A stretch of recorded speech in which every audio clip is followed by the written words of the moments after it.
무엇인가 라는 제목으로 말씀을 드리도록 하겠습니다. 복음이라고 하는 것은 우리 오늘 읽은 성경 말씀에도 있지만 하나님의 능력이라, 믿음에서 믿음에 이르게 한다 하는 그런 말씀을 우리가 보았습니다. 그리고 의인은 바로 이 믿음으로 말미암아 산다 하는 말씀이 우리에게 들렸습니다. 이 말씀은 하나님의 거룩하신 말씀을 실천할 수 있는 그러한 사람, 그 사람은 그 능력을 믿음을 통해서 얻고 그 활동을 하나님의 성령을 통해서 한다는 것을 의미하고 있습니다. 복음이라는 것은 무엇일까요? 복음은 복복자에다가 소리 음자를 써서 복된 소식이다 이렇게 말하고 있습니다. 유앙겔리온이라고 해서 좋은 소식, 이것은 우리 하나님께서 우리 인간을 위해서 독생자 예수 그리스도를 보내서 그를 믿는 자마다 멸망하지 않고 영생에 이른다라고 하는 이런 말씀이 되겠습니다. 그러나 여러분, 복음은 사실 그런 사전적인 정의에 그치지 않고 좀 더 실용적인 의미에서 확장될 필요가 있습니다. 복음은 무엇일까요? 이것은 4개의 단계로 되어 있습니다. 간구하여 받고 믿고 변화되는 것입니다. 복음은 다시 말씀드리면 간구하여 받는 것입니다. 그래서 이 들린 것을 믿고 그래서 사람이 변화되는 것, 궁극적으로 복음은 변화에 이 중점이 가 있습니다.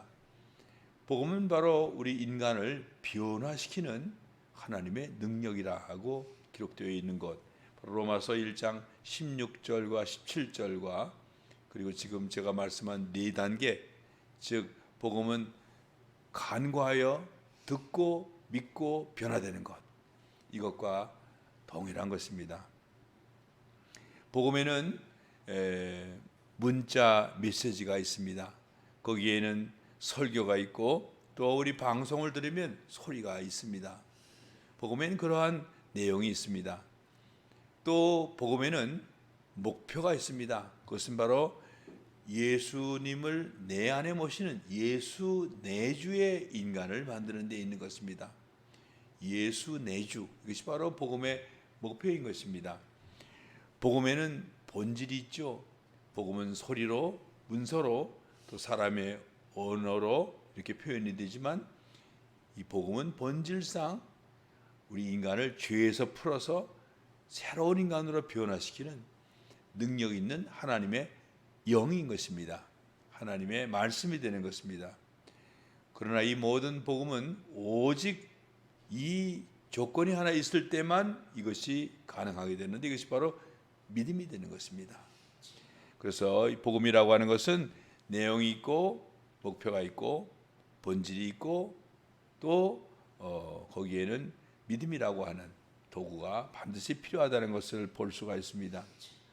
자, 여기서 우리 먼저 우리가 간구하여 받는 것, 그래서 내가 듣고 변한다고 그랬는데 간구하여 받는 것, 이것과 복음이라고 하는 말이 어떻게 연결되는가 하는 것을 보겠습니다.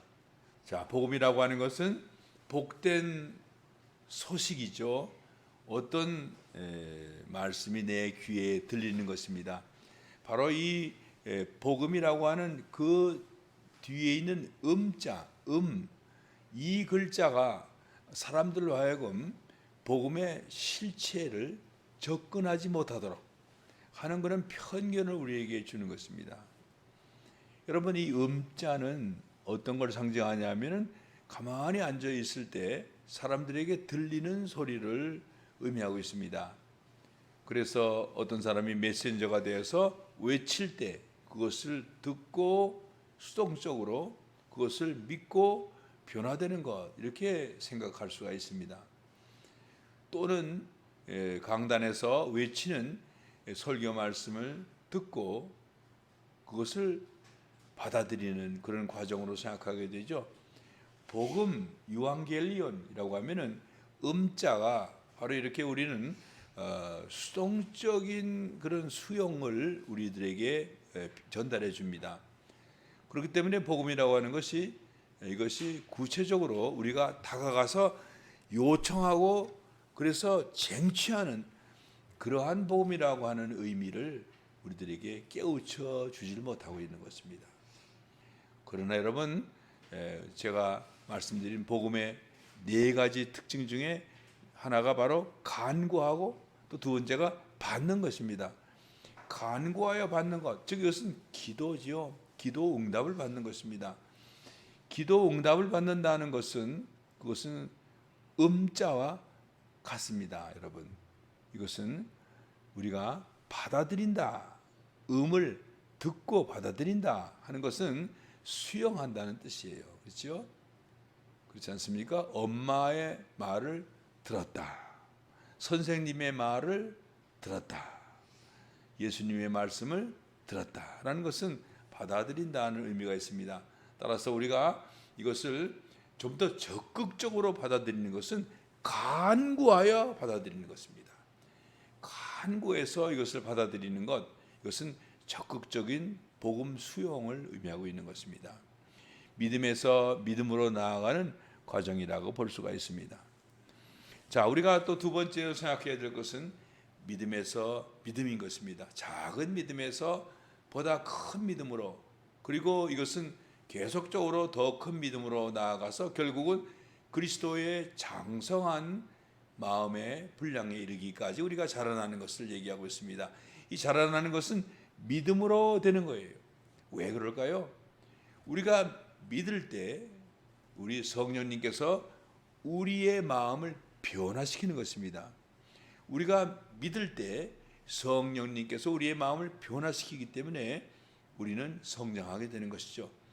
그래서 우리가 여기서 복음이 내 마음속에 들어와서 살아서 나를 변화시켜서 하나님의 형상을 더욱더 완전하게 이루어 나가는 이러한 과정에 믿음이 이렇게 절대적으로 필요하다는 것이 매우 놀라운 특징이죠. 복음의 첫 번째 특징이 바로 이 믿음이고 두 번째 특징이 변화인 것입니다. 자, 그렇다면 복음은 왜 이렇게 믿음이라고 하는 것을 필수적으로 요구하는 것일까요? 여러분, 다른 종교를 보면 다른 종교는 어떻게 하는 것인지 여러분 많이 들었죠? 거기에는 어떤 비결서라는 게 있습니다. 거기에는 그 비결서를 듣고 그 비결서를 가지고 그것을 연습하고 그것을 가지고 훈련해서 그런 경지로 나아가는 그런 과정이 있는 것이죠. 보통 다른 종교에서 구원의 길은 구도라 그러죠. 구도는 훈련이죠. 훈련 지침이 있는 것입니다. 따라서 여기에는 어떤 비밀스러운 방법이 있어서 그것을 보고 그것을 내가 내공을 쌓아서 훈련하는 과정이기 때문에 여기 어떤 믿음이라고 하는 것이 있다 하더라도 이것은 보조적인 역할을 하는 것뿐입니다. 그러나 기독교에서의 믿음은 보조가 아니라 주지요. 그리고 우리의 훈련은 그것은 보조가 되는 것입니다. 왜 그렇게 되는 걸까요? 그것은 그 원리가 이렇습니다. 우리 인간은 이 육체에 속해 있습니다. 육체라고 하는 이 우주 속의 한 부분으로 속해 있고 우주의 대원리가 우리 육체의 원리가 되는 것이죠. 따라서 우리가 우리의 육체로 노력하고 훈련을 하면 아무리 용을 써도 결국은 이 우주 바운더리 안에 있는 거예요. 그렇죠? 이 우주를 넘어갈 수가 없습니다. 우주를 넘어가는 순간 그는 더 이상 아무런 훈련이나 더 이상 어떤 길을 가질 수가 없는 존재예요. 그런데 우리 하나님은 이 우주를 창조하신 분이십니다. 할렐루야. 여러분, 이 우주를 창조하신 우리 하나님은 이 우주 초월해서 다른 우주에 계시는 분이면서 동시에 이 우주에 함께 계시는 분이시기도 하시죠. 근데 우리 하나님께서 원하시는 것은 이 새로운 하나님의 세계 속으로 우리를 들어오게 하는 것인데, 이 세계는 이 우주의 본질이 아닌 것입니다. 따라서 이 하나님께서 이 우주의 본질을, 이 천국의 본질을 이 사람이 갖는 데 있어서 이 사람의 훈련과 이 사람의 노력으로 되지 않는다는 사실을 너무나 잘 알고 계시기 때문에, 이때 하나님은 이 사람의 믿음을 보고 이 사람의 마음속에 이 세계에 맞는 본성을 창조하시는 것입니다. 여러분, 창조로 되는 거예요. 할렐루야. 여러분, 우리가 하나님의 형상을 이루어가는 것은 우리의 노력으로 우리의 내면에 있는 우리의 모습을 변화시키고 변형시켜서 나아가는 것이 아니라 없는 새 것을 창조해 나가는 것입니다. 그렇기 때문에 창세기 1장에 하나님이 흑암한 세계에 빛이 있으라 하시는 말씀과 함께 6일 동안의 창조로 이루어진 것, 이것이 바로 우리 마음속에 이루어지는 새로운 창조의 하나의 모형이 되는 것입니다. 여러분, 그래서 우리가 이 세상에 있는 것을 훈련하고 닦아서 우리가 점점 나아가는 것이 아니라 하나님께서 주셔야만 되는 것입니다. 창조해야만 되는 것입니다. 따라서 이것은 오직 믿음으로만 되고, 이 믿음은 은혜로 받는 것입니다. 은혜로. 이 세계의 원리는 응보의 원리죠. 원인과 결과의 체인으로 되어 있으나, 이 세계와 이 세계 사이에서 이 세계로 나아가는 것은 하나님의 전폭적인 은혜로 주어지는 것입니다. 자, 그러므로 우리는 왜 믿음이냐 하는 것을 알겠죠? 믿음이 아니면 안 되는 것입니다. 훈련만으로는 되지 않습니다. 일단 믿어서 하나님께서 주신 것을 가지고 훈련을 통해서 그것을 내 것으로 만들어 나가는 그런 과정이 필요한 것이죠. 아무리 믿음이 들어와도 행함이 없으면 죽은 믿음이라고 말씀하고 있습니다. 내 마음속에 진정한 믿음이 있다면 그것은 행위를 통하여 드러나기 때문에, 하나님이 우리에게 주신 삶의 새로운 이 성품이 우리의 행위로 표현되어 나올 때 비로소 완성이 되는 것이죠. 하나님의 사랑이 내 안에 들어와서 형제를 사랑함으로써 이 사랑은 완성이 되는 것입니다. 이렇게 돼서 믿음으로 하나님의 사랑이 내 안에 들어와서 나의 투쟁을 통하여 이것이 내 현실 속에서 실현될 때, 믿음으로 실현될 때 하나님의 말씀은 믿음이 완성이 된다고 볼 수가 있습니다. 자, 그러므로 이제는 은혜로 주신다는 것을 알아들어야 되겠죠. 하나님은 이 세상에 있는 모든 것은 응보로 되게끔 되어 있어요. 이 사람이 한 만큼 그 결과를 이 사람이 갖게 되는 것이고, 이 사람의 행위의 그 결과로 그 여러 가지 어려움을 당하게 되는 것입니다. 그러나 이 하나님께서 이 속에 있는 인간과의 관계에서는 그것이 되지 않습니다.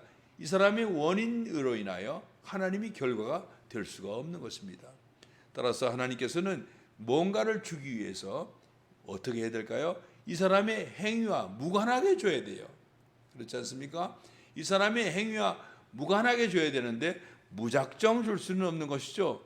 그래서 이 사람에게 요구하는 은혜의 조건이 하나가 있는 것입니다.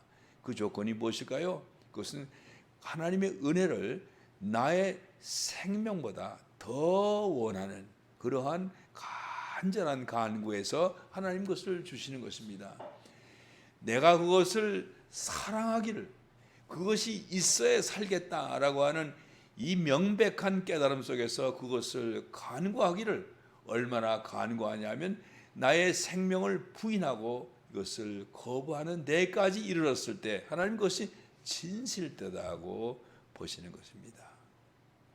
여러분, 그러므로 은혜는 하나님께서 거저 주시는 선물이지만 거기에는 우리가 응당 치러야 될 그러한 희생이 있는 것입니다. 그것은 바로 우리가 가지고 있는 모든 삶의 이 핵심적인 본성과 이 생명을 가지고서는 하나님이 원하신 일을 할 수 없다는 사실을 분명히 깨닫고, 하나님이 이 모든 육체의 이런 조건들을 버리고 하나님의 그 조건 속에서, 하나님의 원리 속에서 하나님의 일을 감당해야 되겠다.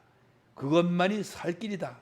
그것을 위해서는 내 모든 삶의 소유를 버릴 수 있다라고 하는 것을 가졌을 때 하나님 그에게 은혜로 주시는 것입니다. 할렐루야. 물론 이것은 하나님의 자유로운 판단의, 은혜로운 판단의 결과에 있습니다. 그러나 하나님은 자비로우시고 은혜로우시기 때문에 하나님께서는 그의 마음가짐이 부족하다 하더라도 그의 결단이 강할 때 하나님께서는 그에게 도와주시고 그의 믿음을 강화시켜서 믿음으로 하나님께 간청할 수 있도록 성령을 보내셔서 그의 기도를 도우시는 것입니다. 여러분, 우리가 우리나라의 이 복음을 살펴보면 이 복음은 대단히 어떤 면에서는 상당히 신화화되었다고 볼 수가 있습니다. 우리가 알고 있는 성경의 이 복음, 이것은 하나님께서 우리의 마음을 변화시켜서 새로운 인간으로 만들어 나가는 새 창조의 능력인 것입니다. 그런데 이 복음이 우리가 어떻게 이해하고 있습니까? 이 복음은 예수 천당으로 이해하고 있어요. 예수 내주가 정답이죠. 예수 내주. 그런데 우리가 알고 있는 복음은 예수 천당인 것입니다. 이것은 어디서 나온 복음일까요? 이것은 동시대를 살고 있는 수많은 사람들끼리 서로 대화하고 서로 교통한 결과 이것이 복음이라고 우리는 믿고 알고 서로 소통하는 그 결과인 것입니다. 그것을 우리는 한마디로 담화라 그러죠. 담화. 이 시대의 담화. 이 시대의 사람들이 옳다고 여기고 올바른 원리라고 여기는 그것, 이것이 바로 이 시대의 담화이며 이것은 진리는 아닌데 진리처럼 여겨지기 때문에 신화라 그럽니다. 왜 그러냐면 옛날 사람들은 신화로 우주와 그리고 지구의 인간의 창조를 생각해 왔습니다. 그리고 그것이 진리라고 생각해 왔어요. 그러므로 옛날 사람들은 진리가 곧 신화였습니다. 그래서 이러한 그 맥락에서 신화를 우리는 진리는 아니지만 그것을 진리로 여기고 이것을 듣기만 하는 것이 아니라 현실 속에서 실현해 나가려고 남들에게 강요하는 이데올로기예요. 이데올로기. 따라서 오늘날 사람들은 예수 믿고 천당 가고 이 땅에서 행복을 누리는 것, 이것이 진리입니다. 이것이 복음입니다 하고 나만 믿는 것이 아니라 남들에게 강요하고 담화를 이루었기 때문에 이것이 오늘날 복음이라고 하는 신화가 된 것입니다. 복음이라고 하는 담화가 된 것입니다. 그러나 실제 성경에는 그렇게 되어 있지 않죠. 예수 믿고 천당에 가는 것이 아니라 예수님을 믿고 진리를 행하는 거예요. 그렇죠? 요한1서가 아니라 요한2서에 보니까 내가 계명을 믿고 진리를 행하는 자녀들을 보니 심히 기쁘도다 하는 그런 말씀이 있지 않습니까? 여기에서 우리가 계명을 실천하고 진리를 실천하는 것, 이것이야말로 하나님 창조의 목표가 된다는 사실을 우리가 기억해야 되는 것입니다. 우리가 이 땅에서 예수님을 믿고 저 천국에 가는 것, 그것에다 목표를 둔다면 이것은 마치 내세 보장형 생명보험이나 마찬가지예요. 생명보험이나 마찬가지. 여러분, 생명보험은 이 보험 사고가 뭡니까? 이것이 바로 죽음인 것입니다. 사람이 죽어야 보험금을 타는 거예요. 그러니까 그 사람 살아있는 동안에는 보험하고는 무관하게 되는 것이죠. 따라서 예수 천당이라고 하는 이 복음은 우리가 살아있는 이 땅에서 아무 상관이 없어요. 오직 죽을 때 그 사람 천국에 가는 것입니다. 이러니 내세 보장형 생명보험이나 뭐가 다를 것이 있습니까? 하나님이 그러한 복음을 우리에게 주셨겠습니까? 아닙니다. 하나님께서는 이 땅을 지배하고 통치하라고 우리를 만드셨다는 사실을 꼭 기억해야 되는 것입니다. 따라서 우리가 예수 믿고 천당을 간다고 하는 것은 이것은 우리에게 이 땅에 사는데 별로 도움을 주질 못하고 있어요. 따라서 이 모든 교회가 예수 믿으면 천국 가고 축복받습니다 라고 하는 이렇게 복음을 담화적으로 얘기했을 때 사람들은 어떻게 되는가? 사람들은 그러한 교회에 들어와서 자신의 내면의 문제를 해결할 길을 찾지 못하고 이들은 다 이 땅에서 이미 죽어서 천국에 갈 수 있는 티켓을 얻었으니까 이제 이 땅에서 행복하게 살아야 되겠다 하고 행복의 길로 나아가는 것입니다. 여러분, 행복의 길은 우리가 알다시피 넓은 길이죠. 많은 사람들이 추구하는 길이기 때문에, 그렇기 때문에 오늘날 우리 교회는 예수 천당이라고 하는 담화론적 복음으로 말미암아 이 성도들로 하여금 제기를 가지 못하게 인도하는 그러한 그 결과를 낳게 되었다고 말씀드릴 수 있는 것입니다. 이제 이 교회가 오늘날 사회적인 존망이 떨어지고 영향력을 상실해가는 이때에 이 다시 한번 복음을 회복해야 되는 때가 된 것입니다. 이 시대의 복음은 인간을 변화시키고 하나님의 진리의 활동을 이 땅에서 할 수 있는 새로운 인간으로 변화시키는 이런 믿음으로 변화되는 능력 있는 복음으로 다시 한번 우리가 회복해야 되는 것입니다. 우리 시대의 기독교는 이것은 진정한 기독교가 아니고 수많은 사람들의 작품인 것입니다. 주로 신학대학의 교수들, 영향력 있는 목회자들, 그리고 세속화된 성도들, 영향력 있는 성도들, 이런 사람들이 자신의 신앙을 바탕으로 해서 이렇게 사는 것이 옳다라고 생각했던 것입니다. 그러나 진정한 복음은 그들이 말하는 데에도 조금씩 들어있으나 그러나 온전치 못하고 실제로 우리가 진심으로 참된 복음을 우리가 찾는다면 초대에서 말씀드린 바로 간구하여 믿고 간구하여 받고 그리고 믿고 변화되는 것입니다. 여기서 우리가 중요한 것은 간구하는 것이에요. 그렇죠? 우리의 필요를 우리가 필요가 있죠. 이 필요를 해결하기 위해서 간구하는 것입니다. 그러므로 우리가 이 땅에서 복음을 위해서 애쓰고 힘써야 될 것이 있습니다. 우리가 이 땅에서 행복을 누리고 행복을 찾아서 건강과 가정의 그런 행복만을 추구할 일이 아니라 무엇보다도 하나님의 복음의 말씀을 통해서 우리가 변화되어서 하나님의 쓸모있는 일꾼으로 하나님을 존경하고 하나님을 경배하고 봉사하는 그런 일꾼이 되기 위해서는 우리는 무엇보다도 형제 사랑을 결단해야 되는 것입니다. 형제를 어떠한 사람이라도 내가 사랑하겠다 이런 결단을 품고 이것을 하기를 노력하다 보면 얼마나 내가 부족한 인간인가를 알게 되는 것입니다. 이 계명이 얼마나 중요한지 몰라요. 둘째는 내 입에 재갈을 물려야 되는 것입니다. 여러분, 내 마음에서 욕망과 어떤 의욕이 있다고 해서 이 말을 해서는 안 되는 것입니다. 이 말이 내 입을 떠날 때 다른 사람에게 어떻게 작용하는가를 봐야 되는 것입니다. 여러분, 자기가 선한 말을 했을지라도 그것이 남들에게 덕을 끼치지 못할 때 이것은 재갈을 매길 수 있는 절제력이 있어야 되는 것입니다. 또 우리는 생각에 파수꾼을 세워야 됩니다. 생각을 점검할 수 있는 보초가 있어서 이것이 악한 생각이라고 하면 끊어버리고 선한 생각이라고 하면 이것을 통과시키는 이런 그 생각의 파수꾼을 세워야 되는 것입니다.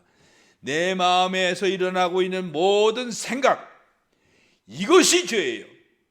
이것이 죄인 것입니다. 내가 마음속에서 돌아가는 생각을 이것이 무엇인지를 모른다면 죄를 모르는 거예요. 여러분, 그렇기 때문에 내가 어떤 생각을 하고 있는가 이것을 깊이 성찰할 수 있는 능력이 있는 사람, 이것이 바로 진리의 사람이고 복음의 사람이 되는 것입니다. 넷째로는 우리 목에 항상 인자와 긍휼과 동정의 목걸이를 차야 되는 것입니다. 여러분, 목걸이가 항상 내 목에 걸려 있어서 나를 떠나지 않는 것과 같이 인자와 긍휼과 동정, 남을 진심으로 불쌍히 여기고 사랑하는 이런 마음이 항상 떠나지 않도록, 여러분, 떠나지 않도록 이 마음을 항상 내 마음에 품어야 되는 것입니다. 이것 외에 질투하고 시기하고 미워하는 마음을 품는 것, 이것은 목걸이를 빼던지는 거나 마찬가지예요. 여러분, 그러므로 항상 그리스도의 인자와 긍휼과 동정이 내 마음속에 항상 머물게 되면은 여러분, 두려움을 이기게 되는 것입니다. 이렇게 해서 여러분들은 두려움을 이기고, 그리고 입에 재갈을 매이고, 생각에 올바른 의로운 생각으로 충만하게 해서 형제를 사랑하는 일에 성공한다면 여러분, 변화될 수 있는 것입니다. 성령의 내주가 이루어지게 되는 것입니다. 이러한 복음의 놀라운 취지를 우리가 이 땅에서 이루어 놀라운 교회의 부흥을 다시 한번 일으키는 21세기의 지적교회가 되시기를 주님의 이름으로 축원을 드립니다. 기도하겠습니다. 주님, 감사드립니다. 우리 하나님께서 우리에게 주신 놀라운 복음을 다시 한번 회복하는 기회가 될 수 있도록 인도하여 주시옵소서. 아버지 하나님, 우리가 알지도 못하는 가운데 수많은 사람들끼리 우리가 이 복음이 이러한 복음이라고 서로 아버지여 서로 옳다고 여기며 서로 아버지여 추구해 나가지만 하나님의 복음과 다르다는 사실을 깨닫는 시간이 되었사옵나이다. 아버지 하나님, 우리 복음이 성령의 내주를 요구하며 이 땅에서 하나님의 진리를 실천하는 인간을 요구하는 것을 깨닫고 우리 마음속에 항상 형제를 사랑하며 입에 재갈을 물리게 도와 주시옵소서. 생각에 파수꾼을 세우고 악한 생각을 끊어버릴 수 있도록 도와 주시옵소서. 인자와 긍휼과 동정의 목걸이를 내 몸에 늘 착용하여 아버지여 떠나가지 않도록 인도하여 주시옵소서 하실 줄 믿사옵고 예수님의 이름으로 기도했습니다. 아멘. 우리 주여 세 번에 치시고 기도하겠습니다.